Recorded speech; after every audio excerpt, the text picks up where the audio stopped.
There are conversations happening in NBA circles right now that would fundamentally reshape the entire landscape of professional basketball.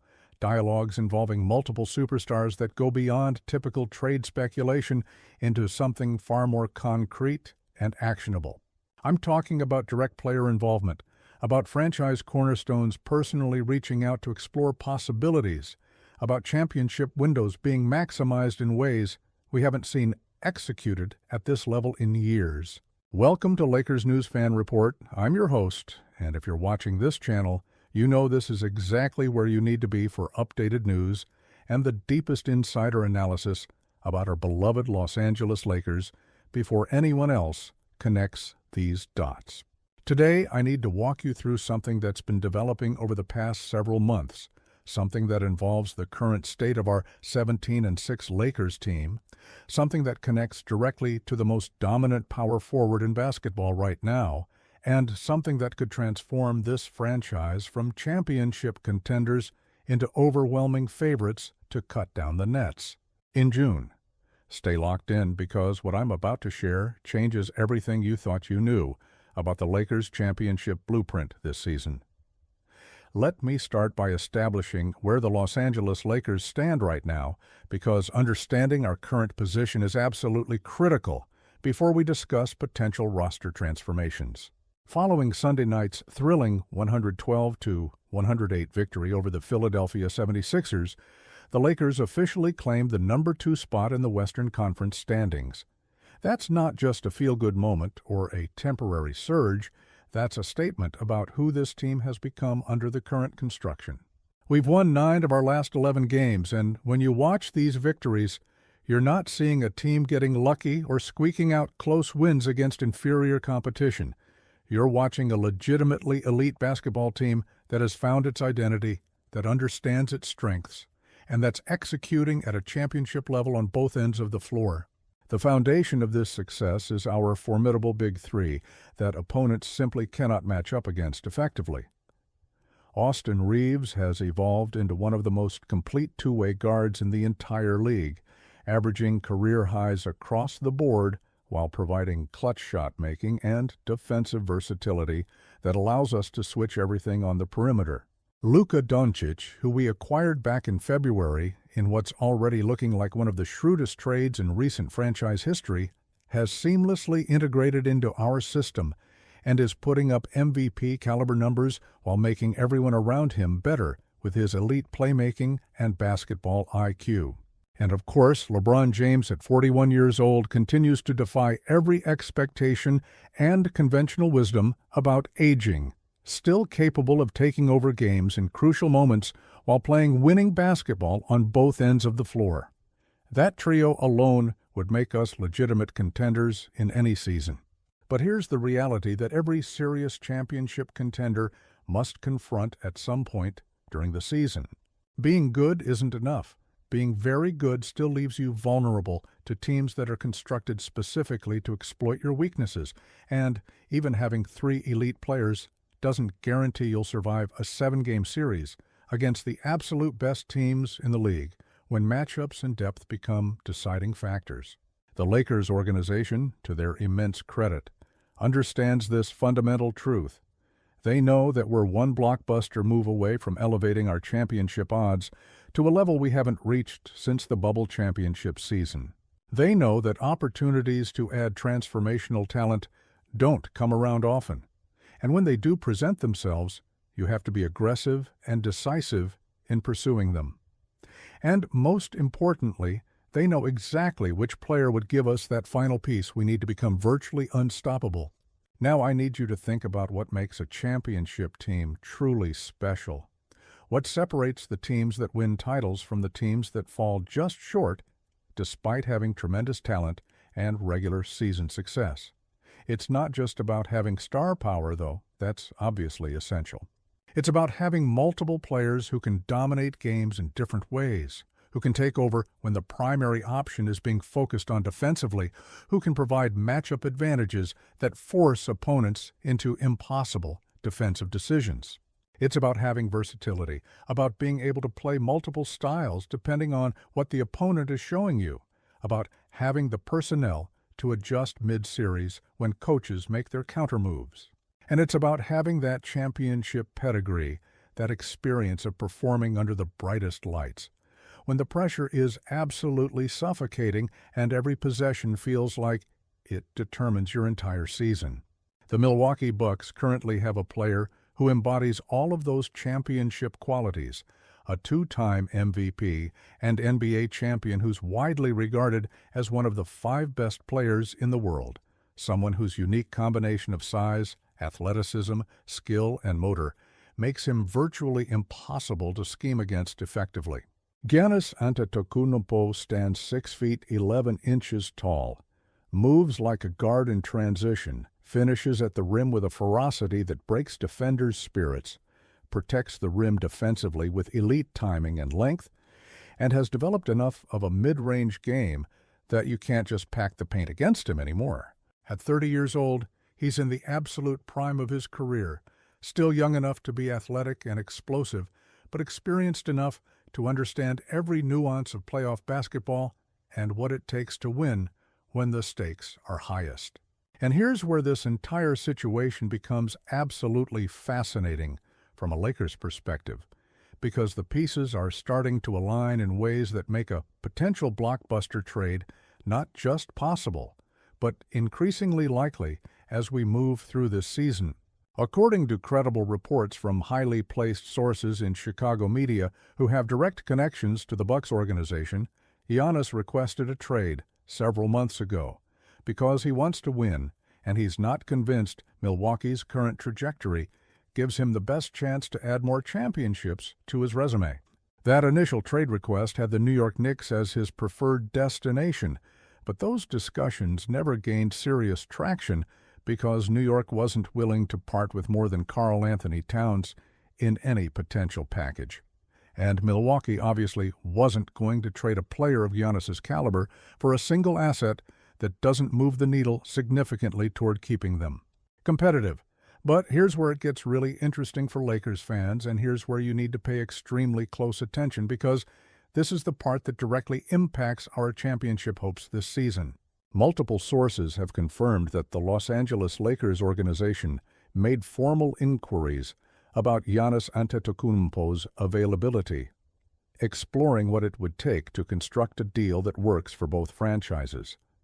That alone would be significant news, showing that our management is being proactive about identifying potential upgrades even while we're playing well.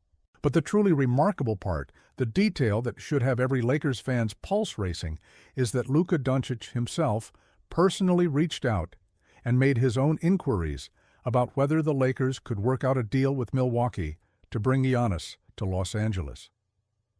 Think about the implications of that for a moment. We're not talking about generic trade exploration or the usual background conversations that happen between teams throughout every season. We're talking about a franchise superstar personally involving himself in recruitment efforts, using his own connections and influence to try to facilitate a trade that would make his team exponentially better. That level of direct player involvement tells you everything you need to know about how serious this possibility is, about how motivated Luka is to maximize this championship window, and about how realistic a Giannis to Lakers scenario has become. When your star player is that invested in making something happen, when he's willing to put himself out there and actively recruit another superstar, that's when front offices start finding creative ways to construct deals that initially seemed impossible. Now, let's talk about the practical mechanics of how a trade like this would actually work. Because I know some of you are thinking this sounds great in theory, but wondering whether we have the assets to make Milwaukee seriously consider moving their franchise cornerstone. The reality is that the Lakers do have one particular asset that would be extremely attractive to the Bucks as they contemplate their post-Giannis future, and that asset is Austin Reaves. I know hearing that name immediately triggers mixed emotions for Lakers fans because we've all watched Reaves develop into an absolute stud over the past few seasons. He's homegrown talent that we found and developed. He embodies the kind of two-way versatility that championship teams need. And he's become a legitimate third star who can carry us offensively when LeBron and Luka need rest or are having off nights. But here's the cold, hard truth about championship roster construction that separates good franchises from great ones. When you have an opportunity to acquire a once-in-a-generation talent like Giannis Antetokounmpo, someone who's already proven he can be the best player on an NBA championship team, you make that move even if it means sacrificing a very good young player with all-star potential. Reeves is fantastic and has a bright future, but Giannis is a two-time MVP who's in his absolute prime and would give the Lakers something we haven't had since prime Shaquille O'Neal, a truly dominant big man who can't be stopped one-on-one and requires entire defensive schemes to be built around containing him.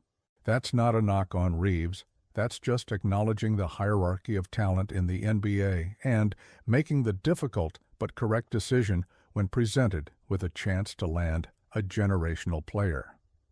From Milwaukee's perspective, Reeves makes tremendous sense as the centerpiece of a return package. He's only 26 years old. He's on a team-friendly contract. He can be a primary ball handler and initiator of offense, which Milwaukee desperately needs, and he provides exactly the kind of perimeter shot creation and playmaking that would help them remain competitive in the Eastern Conference even after trading Giannis.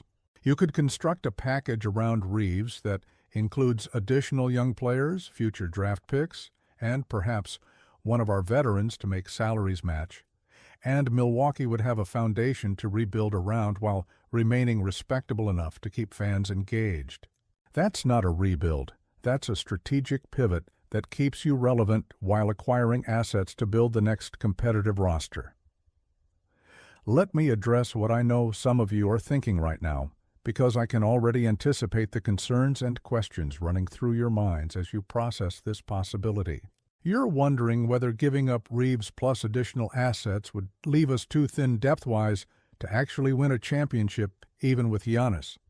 You're questioning whether three ball-dominant stars in LeBron, Luka, and Giannis can coexist effectively, or whether there simply aren't enough possessions to keep everyone engaged and happy. You're worried about what a starting five of Giannis, LeBron, and Luka, plus two role players looks like defensively when the playoffs intensify and every possession requires maximum effort. These are all legitimate concerns that deserve serious consideration as we evaluate whether this trade makes sense for our championship odds. But let me walk you through why I'm incredibly optimistic about how this would work and why I believe adding Giannis would make the Lakers virtually unstoppable in playoff basketball. First, the fit is actually much better than you might initially think because these three superstars complement each other in ways that maximize everyone's strengths while minimizing overlapping skill sets. Luka Doncic is primarily an initiator and playmaker who operates best with the ball in his hands, running pick and rolls or orchestrating offense from the perimeter. Giannis Antetokounmpo thrives as a roller, as a cutter, as someone who attacks closeouts and finishes in transition, and as a help-side rim protector who patrols the paint defensively.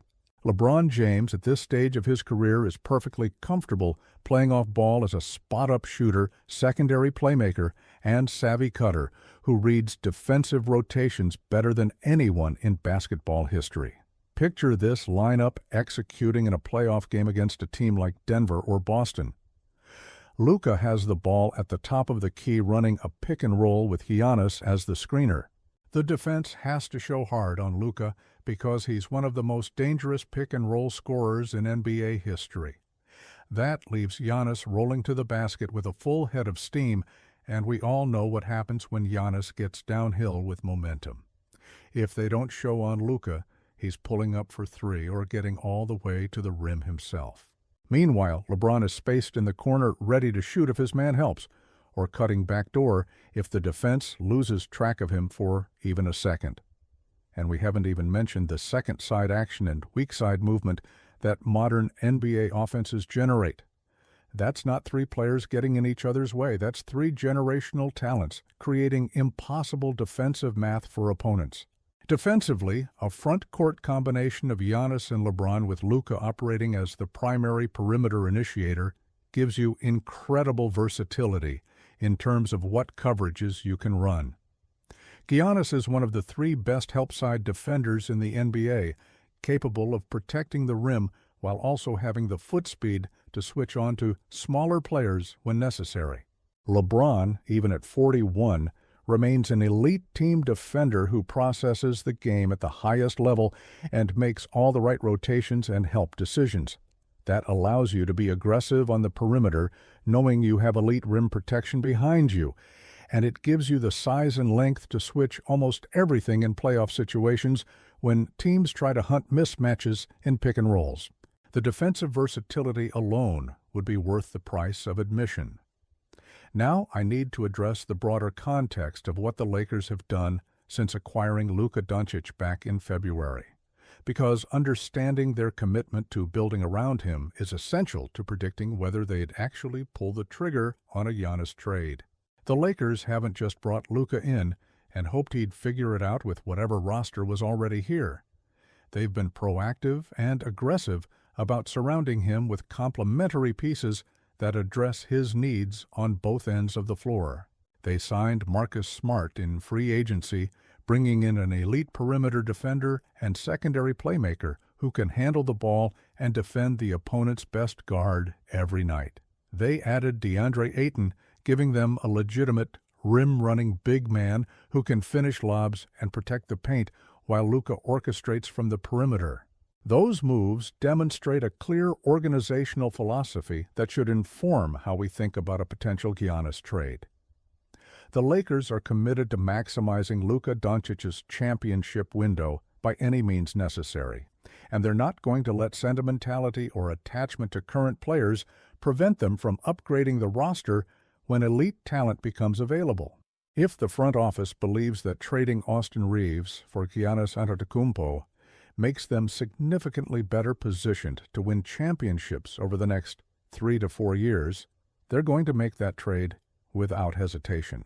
That's not being cold or disloyal to Reeves.